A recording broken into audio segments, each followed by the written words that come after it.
Cheers everyone, and welcome back to the Noctilucant channel. Today I wanted to continue a series I started, actually over 3 years ago. A little over 3 years ago, I posted a video where basically I detailed all of the music that I had released from my debut album Back to the Mud up to and through Oblivion to You All. So basically the first year of Noctilucant's existence. And my intentions back then were to make an ongoing series where I just continue to talk about my music. Because let's face it, there is, at least not that I'm aware of, any other dark ambient musicians on the internet or YouTube or anything really talking about their music. And I'm not doing this to, come off as being arrogant. It's just sort of a way to tell sort of like behind the scenes ideas or like, what the inspirations were and stuff like that. I'm just talking about the music, nothing more, nothing less. So if anyone, thinks I'm being arrogant or whatever, well, you're wrong. So, continuing on, after Oblivion to You All, I released an EP called, or I should say a split EP called Meandering Through Shadows. And there's not really a whole lot to say about this EP because the EP was basically the brainchild of Ruben Ucero, if I remember his name correctly, who was the mastermind behind a dark ambient drone-ish project named Brian Scam, if I'm saying it right. He approached me and it was kind of weird because he was like, hey, I have these 2 songs, I don't know what to do with them, and why don't we do a split together? And it seemed like he had done a split with a few other people, and I was like, okay, what the hell? So basically, my end of it ended up being 2 songs that were leftovers from the Oblivion to You All sessions. One of them was an intro that was unused, and then an alternate vocal version of Back Into the Hole Where I Was Born, where I did the vocals. A version where, truth be told, I wasn't really that happy with it.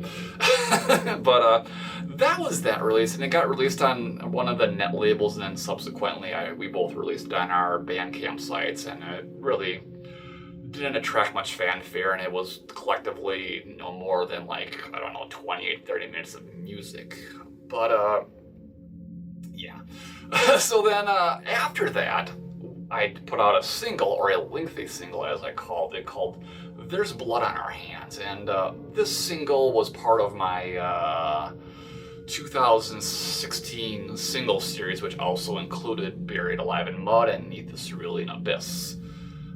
There's Blood on Our Hands was originally inspired by a nightmare I had where these sort of nightmarish, very foggy, hazy humanoids were sort of following behind me in this nightmarish, foggy world, and they all had like these sort of claw-like hands and they had blood dripping from it. After the fact, I did a painting sort of visualizing these humanoids as I saw them in my dream, and that ended up being the cover artwork for this release. I actually subsequently then sold the painting to a fella in England, and he told me that he displayed it in his house, which was really cool. But musically though, this was my first foray into something a lot more minimal with Noctilucant. I wanted to create something much more traditional, just that slowly evolving darkness, kind of dark ambient, and I had a lot of fun creating. I feel like everyone that heard this really liked it too, and I got some really positive remarks, which was great. Yeah, and it was, it could, all things considered, it could have and maybe should have been the birth of the House of the Maker project, because that is more the style in question here. It's not cinematic dark ambient, which I had obviously done with Noctilucant up to that point. So maybe it should have been released on it as a side project, but whatever, it is what it is, I guess now, right? But yes, There's Blood on Our Hands was a very traditional dark ambient inspired by Svartson, Kammarhide, that kind of stuff, and people picked up on that, and compared to that, which was great, and extremely just to be compared to legends like that was fucking great, man. So yeah, as it goes with a lot of my music, it was originally released I should say, it was originally, created just using a synthesizer. I just do what I do. It's, as I've said before, all my music is created in a very improvised manner, and just it's a lot of cut and paste and layering until the track sounds right. And this one really hit the spot. I've always been really proud of this track.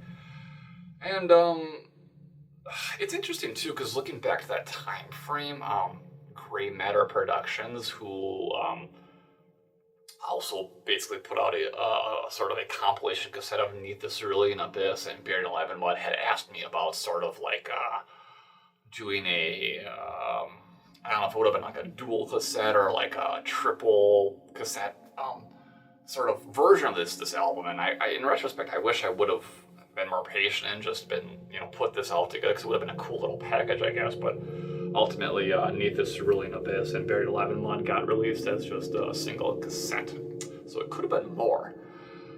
But yeah, there's Blood in Your Hands is, I think, as traditional dark ambient, gets, with a very nightmarish and haunting kind of quality to it. And it was originally put out, as far as my memories are concerned, I guess this is late 2016 we're talking about here, or maybe it was early 2017. I should look this stuff up. I don't know when I released my own music. But it was put out digitally, of course, and then subsequently it was put out in 2 different physical formats. Yeah. So the first format is what I would call the epitome of a failed experiment. So I've always been very, I guess, passionate about putting my music out in some sort of physical form. And maybe it'll sound arrogant maybe to say this. I know I've said this before, but in a lot of ways I put out physical music more for me, because I feel like if there's a physical product, it actually exists. If it's just a digital version, it's like it doesn't really exist. So I sort of conceived this idea of making these handmade digipacks, and basically what I did was I had some sort of heavy-duty construction paper. I cut it down to size. I popped out like a tray card from a CD I wasn't using, and then glued it in there, and then made these handmade digipacks. And yeah, in a way, it really works. And these were all very much just made to order, as they had, this sort of abstract or whatever you want to call painting on it. And I think collectively I made about 6 of these, I think, including this one. Sold them to a couple different people. Even one of the guys, I think, was from England, so that's kind of cool. But every single one of these was different color, different look, obviously, because each one was handmade and made to order. But this one featured, of course, the There's Blood in Our Hands track, and then it had the You Can Hear the Cry of the Planet track, which was a cover of a song from the Final Fantasy VII soundtrack, which then, a few months after this, got included on the Crumbling Cities Echoing Their Terror compilation cassette, which, for whatever reason, has become like one of my most popular releases, which is crazy but awesome, I guess. But yeah, there was like 5 or 6 versions of this made, and obviously you can see the CDRs don't stand there very well. And then in 2017, I put out an album called Bleak and Drained of Color. Bleak and Drained of Color then featured There's Blood in Our Hands as a bonus track. But this is, the good version, I guess, or whatever, that features that song, as opposed to that original handmade or digital version.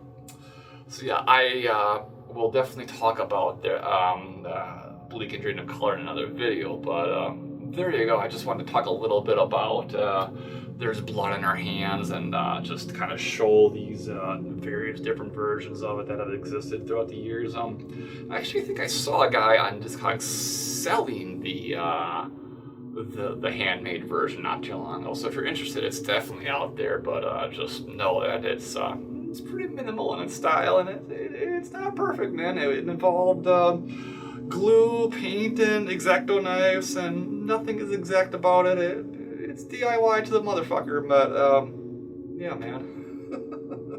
But yeah, There's Blood in Our Hands is, I think, a cool little song.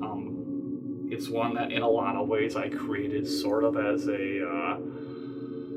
as a response to that nightmare, and then it turned out to be this very nightmarish, haunting, traditional dark ambient piece, which I'm really proud of. I think it's really cool. It's one that I've personally used when I need to chill out and just sort of relieve anxiety, and if I need a nap or snooze or whatever like that, it's good for that too. Definitely not cinematic dark ambient as I've characteristically done with Noctilucant over the years, but definitely an interesting one if you were into that more minimal style of dark ambient. So yeah, definitely check it out. There's Blood in Our Hands.